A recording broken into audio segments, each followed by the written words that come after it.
பிஸ்மில்லாஹிர் ரஹ்மானிர் ரஹீம். கௌரவ தவிசாளர் அவர்களே, 1999ஆம் ஆண்டு இலங்கையில் இருக்கின்ற புதிய பிரதேச செயலகங்களை உருவாக்குவதற்காக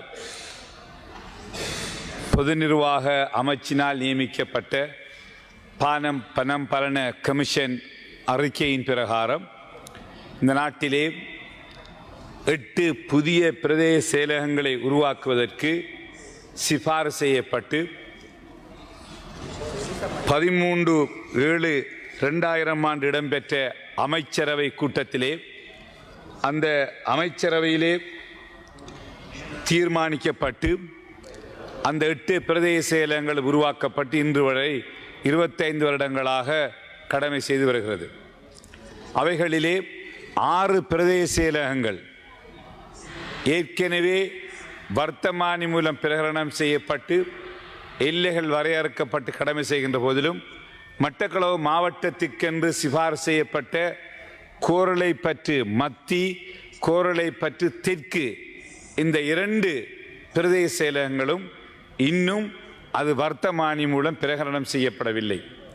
ஆகவே கடந்த 25 வருடங்களாக இப்பிரதேச செயலாளர்கள் தங்களுடைய எல்லைகளிலே பிரதேசங்களுடைய எல்லைகள் தெரியாமல் ஒவ்வொரு சாதாரண குடிமகனும் தன்னுடைய ஒவ்வொரு பிரச்சனைகளுக்காகவும் கோரளைப்பத்து மத்தியிலே இருக்கின்ற ஒருவர் தன்னுடைய ஒரு பிரச்சனைக்கு கோரளைப்பத்து மத்திக்கு சென்றால் இங்கு செய்ய முடியாது, நீங்கள் வாகரைக்கு போகுங்கள் சொல்வார்கள்.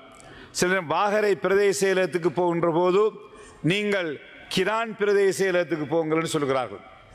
அந்த மக்கள் 25 வருடங்களாக தங்களுடைய ஒரு சின்ன ஒரு காணி பிரச்சனையை கூட தீர்த்து கொள்ள முடியாமல் அலைந்து திரிகின்ற ஒரு அவல நிலை இருக்கிறது.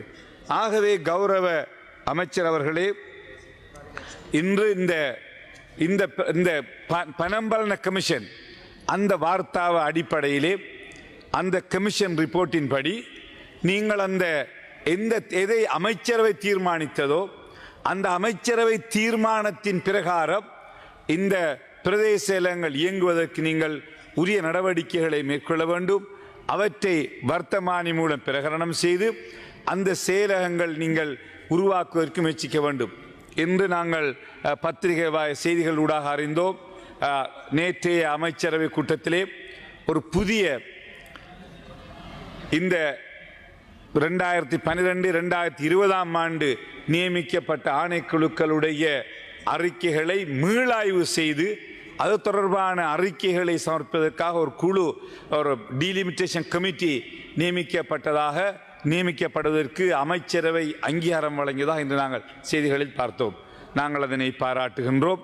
ஆனால் இதனூடாக 25 வருடங்களுக்கு முன்பு எல்லா இனங்களும் ஏற்றுக்கொள்ளப்பட்டு அந்த பணம்பலன கமிஷனுடைய வார்த்தாவினுடைய அந்த கமிஷனுடைய அறிக்கை நடைமுறைப்படுத்தப்பட வேண்டும். ஆகவே சில வேளைகளில் காலதாமதம் ஏற்படுமாக இருந்தால் அதற்கு முன்பு எவ்வாறு நிலைமை இருந்ததோ அந்த நிலைமையிலே செயற்பாடு இருக்க வேண்டும். அப்போதுதான் அதனை நியாயப்படுத்த முடியும். ஆகவே கௌரவ அமைச்சர் அவர்களே, இனங்களுக்கு இடையிலே எந்த முரண்பாடுகளையும் நாங்கள் வளர்த்து கொள்ளக்கூடாது. மட்டக்களப்பு மாவட்டத்திலே தமிழ் மக்களும் முஸ்லீம்களும் மிகவும் ஒற்றுமையாக இப்பொழுது வாழ்ந்து கொண்டிருக்கின்றார்கள் கடந்த காலங்களை விடவும். இந்த காலகட்டத்திலே நாங்கள் இனங்களுக்கு இடையிலே முரண்பாடு ஏற்படாத வகையிலே கலந்துரையாடல்களின் மூலம் இந்த பிரச்சனைக்கு கௌரவ அமைச்சர் அவர்கள் நீங்கள் தீர்வு காண வேண்டும் என்று கேட்டு விடைபெறுகிறேன். நன்றி.